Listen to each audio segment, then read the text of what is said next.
Welcome to the first video by WhøAssistéd, a collective of football enthusiasts who want to be able to provide a different look on football through analytics, player profiles, tactical breakdowns and much more. But the topic of conversation today is how Antonio Conte can transform Tottenham Hotspur.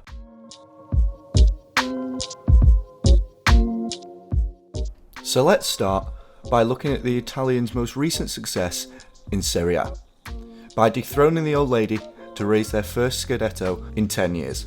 He uses a traditional 3-5-2, which has been used in Italy for some time now, but really took the Premier League by storm when he took Chelsea to a title in 2017. The 3-5-2, or the 3-4-3 which he used with Chelsea, has tried to be adapted over the past 4 years with much less success. I mean, everyone doesn't have Victor Moses playing out their skin at right wing back now, do they?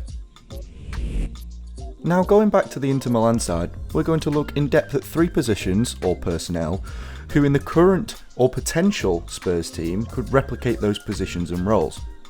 Then we are going to discuss briefly on other key areas of pitch that really galvanises this system and allows so much success for Conte. The first position we're going to be looking into is left striker, that was often occupied by the Argentine Lautaro Martinez.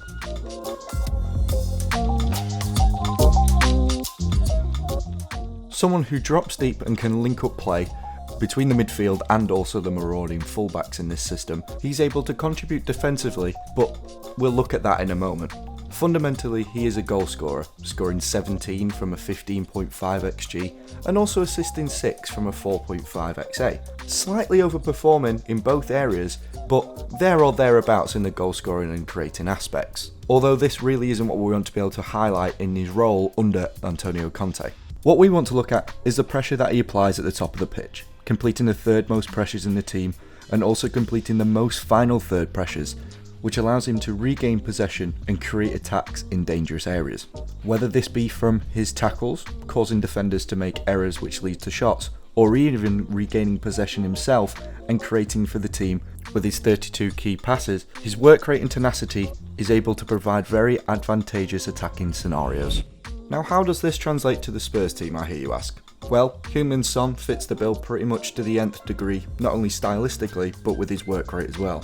Completing the most pressures from a forward, and not only that, the second most pressures in the final third last season. He's fast and nimble, allowing him to be able to press the opposing defenders quickly, and he has the ability to be able to pick out teammates in dangerous areas, with his astonishing 77 key passes last season. I think we're going to see more of the Son and Kane link up for the remainder of the season.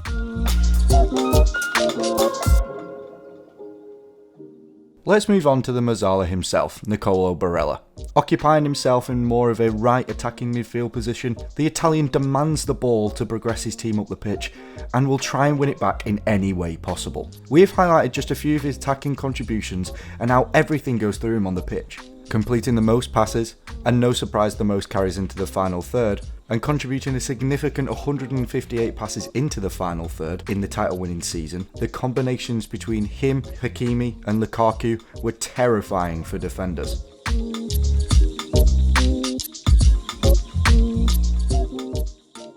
You may be thinking Ndombele for this role. Really? Yeah, really. Because under Conte he will have to work hard.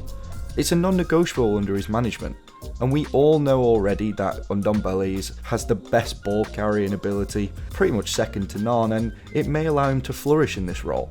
With the best dribble success rate in the Spurs team and the fourth most carries into the final third, he's also a secondary hub, completing the second most passes behind Højbjerg, so I'm sure with the standard set high, he'll be able to maintain and thrive in this role at Spurs.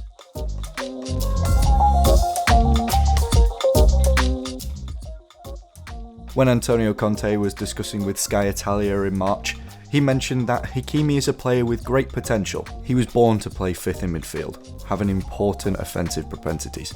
He needs to improve in defence, but playing with three central players enhances his qualities.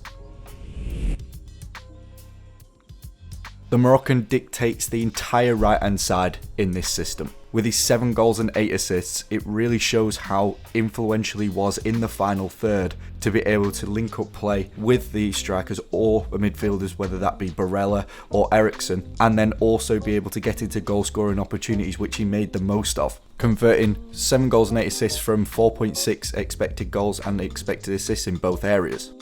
Despite the quotes from Antonio Conte in March, Achraf Hakimi isn't as bad defensively as you may think. Although he might be quite bad in the air, everything else seems to add up, especially for the role that he's been given. Completing the second most defensive third tackles, completing 500 pressures and a significant amount of them being in the final third, it shows that he has the ability to not only do it in his own box when needed, but also to win the ball in high and dangerous areas to create attacking scenarios.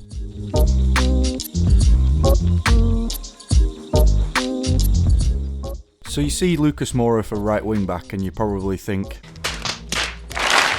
but we think in the limited minutes that he's had last season, even in a more advanced role than the right wing back position that we are looking at, that he would genuinely be a very, very good fit under Conte. He works hard, he's able to tackle in the advanced areas to be able to obtain the ball up the pitch, and he has the ability to be able to carry the ball into them positions, having 42 carries into the final third in only 1,400 minutes. With a solid centre back behind him, he could thrive in this Spurs team once again.